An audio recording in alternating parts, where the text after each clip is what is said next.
have it. We have our Ladies and officials gentlemen, please welcome the international referees for this match. First referee, Pawanit Musika from Thailand. Second referee, Lan Ten from Cambodia.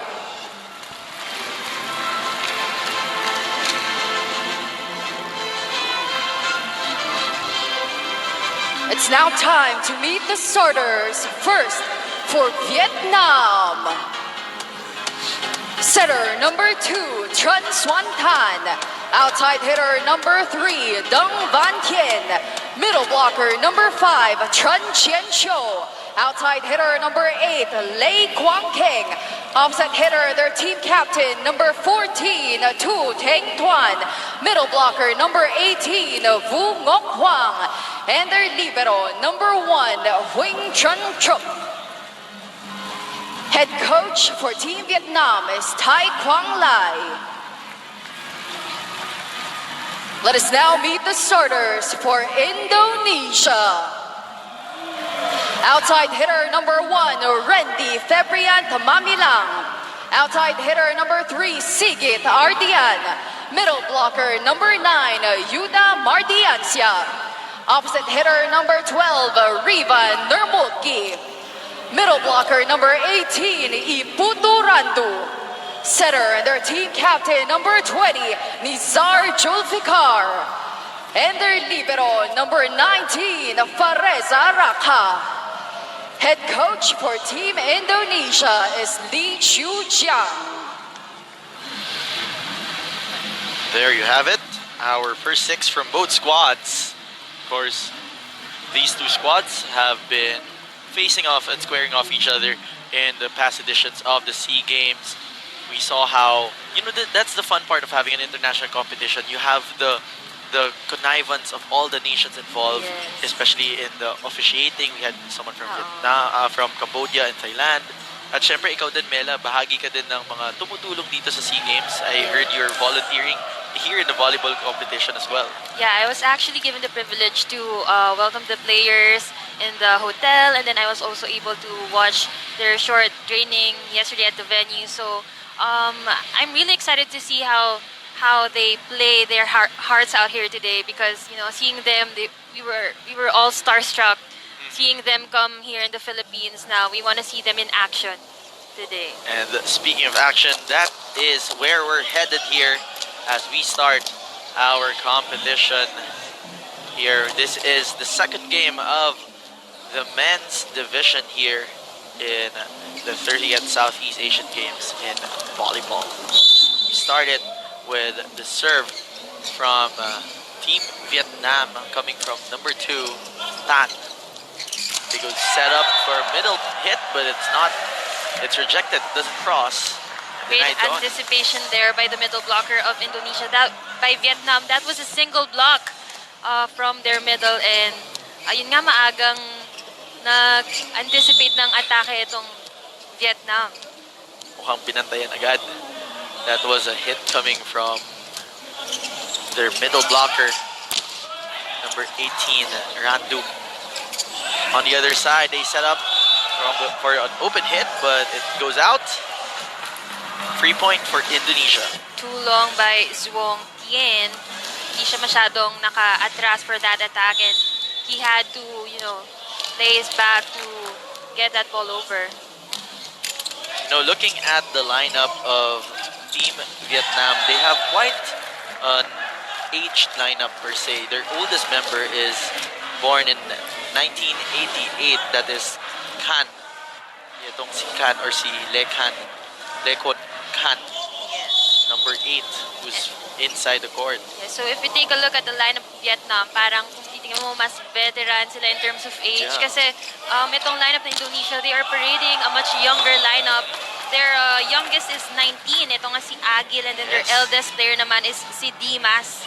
So medyo mas bata itong mga Indonesian players. At yun nga, pag titingnan mo nga, if you're going to observe, that means they're probably starting to pass the torch already in the side of Indonesia. And that's what you have when you have these formidable programs. But when I check the World FIVB rankings, Vietnam currently has is ranked at number 65 compared to Indonesia, who's ranked at 131. So there's a lot of things that, you know, it's not fully Yeah. expressed by those rankings, especially the dominance of Indonesia in the SEA Games. And maybe nagkakaroon din sila ng mga switching of players, so we can't really tell where they at now kasi dito pa lang natin malalaman in the SEA Games.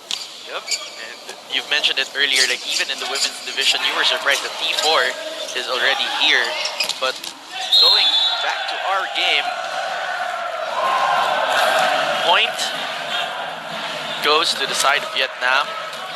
Indonesia having trouble handling that ball in that last play as Vietnam continues to serve here. We have number 18 of Team Vietnam. Yes, the middle blocker, Vu Ngao Huang. Yep. Set up to the other side. They go to the open hit down the line. Does it work? It does. It's a little It does long. not. It's a little long. Yeah, but if you take a look back at that set, napakaganda. It was a shoot set. However, that attack went a little long. That was coming from Tamamilang. Seeing him in the screen right now as serve still goes to the side of Team Vietnam. Wong there. Getting an ace, or rather over serving that ball. Indonesia just behind by 2 points. It's now Raka who's serving. Hit there coming from Team Indonesia Team Vietnam going cross court. Another point. Great one-stop play by Vietnam. You know, they're really starting off strong here in this set. And if you take a look back at that play, napakaganda. Parang halos double quick na, pero open hitter yung pumalo dun sa attack na yun. Now it's the team captain of Team Vietnam, Juan, serving. Juan serve, bit too strong, sails out. You know, in the early part of this set, it has been an exchange of errors from both teams. Now, that's one interesting thing also to point out. We need to see who gets to minimize their errors in this game because, you know, they're actually equally strong teams. So, you know, minimizing your errors will be an advantage for both of the teams. Would you say this is a moment of adjustment for them trying to find their groove here? Right Siguro, kasi ano siya first game and first day natin dito sa SEA Games Volleyball. So, I think early part of the set pa naman, nandiyan pa yung adjustment nila as well as in the court. Yeah. Kasi even though they got the chance to train there, hindi naman siya yung full training. Parang more of a workout lang. Yep. And of course, you don't have the lights, the crowd right behind you. If you're looking at it, we have a really good crowd here inside the Phil Sports Arena as they go for an opposite hit on the side of Team Indonesia that is coming from number 12, Rivan. That was a good rally from both teams. Alam mo, bihira lang tayo makakita ng mga rallies in the men's volleyball because usually it's one stop. Yeah. Given the athleticism of the pero yung kanina medyo nag-exchange of rallies. Tamamila serves, doesn't cross. So that gives a freebie to the side of Team Vietnam. At the first And we're technical going to a timeout, the technical score is timeout. 8-5 of Don't go away, Vietnam we'll with back the after a short lead. break.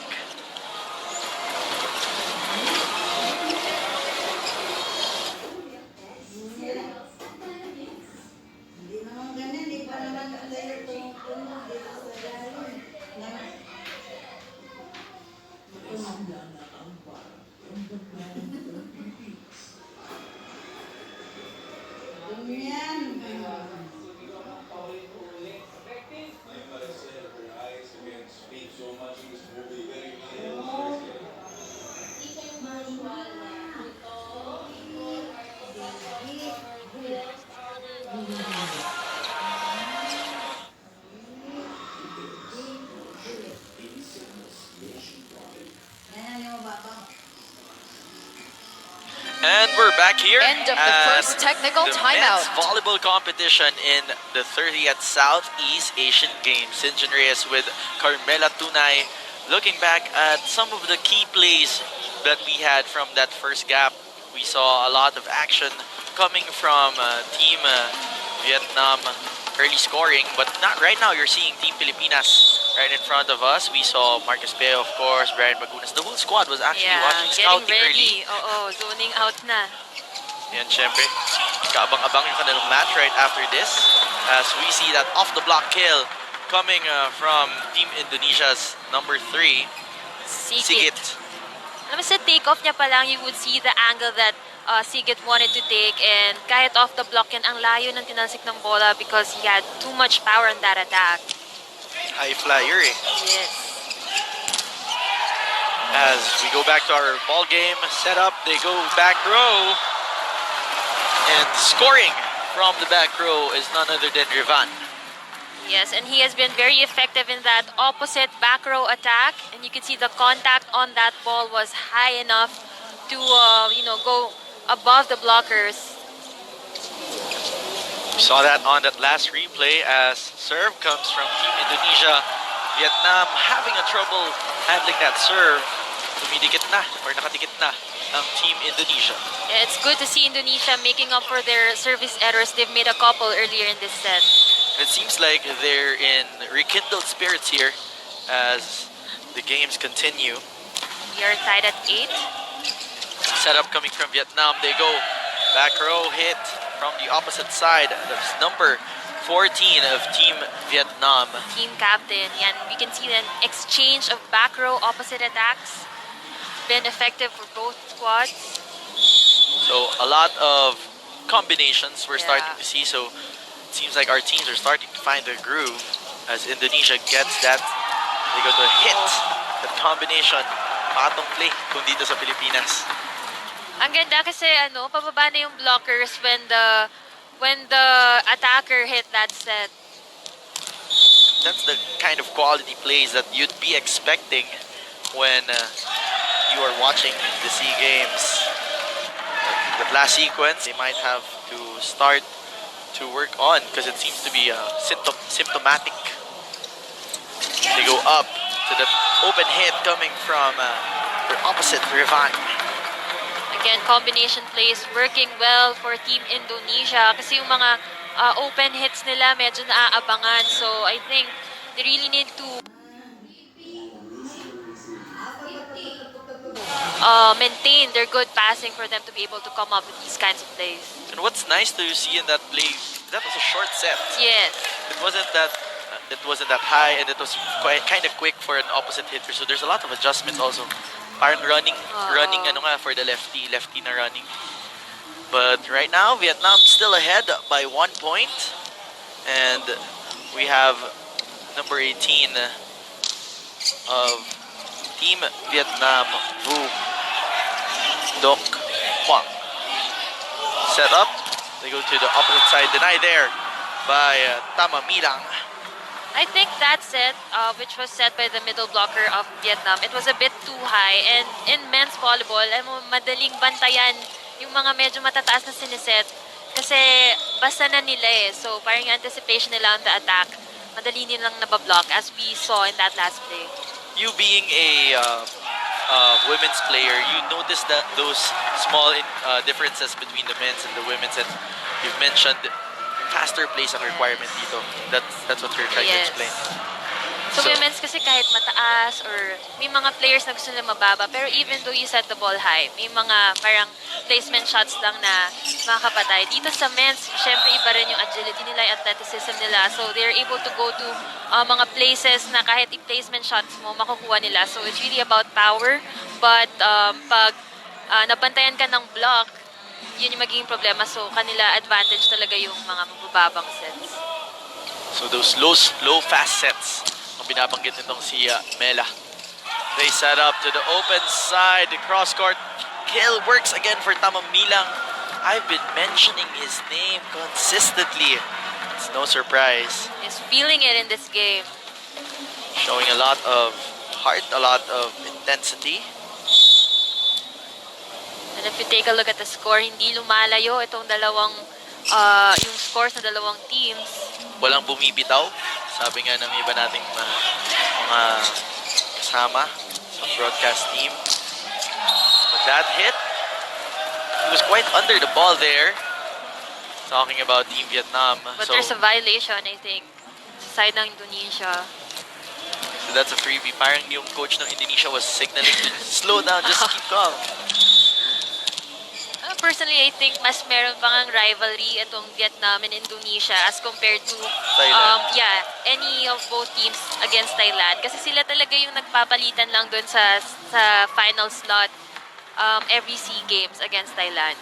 Yeah, but what's interesting though, Mela, is if you look at Team Indonesia, their history is quite heavy when it comes to men's volleyball. Parang ano na eh, legacy na ang tinatawag mo dyan. Consistently, every year, they did not miss a medal finish except in 2001. And if we, take a look at the history of Vietnam naman, they are yet to win a gold medal dito sa SEA Games men's volleyball. So, ito nakikita natin talagang they're really taking this game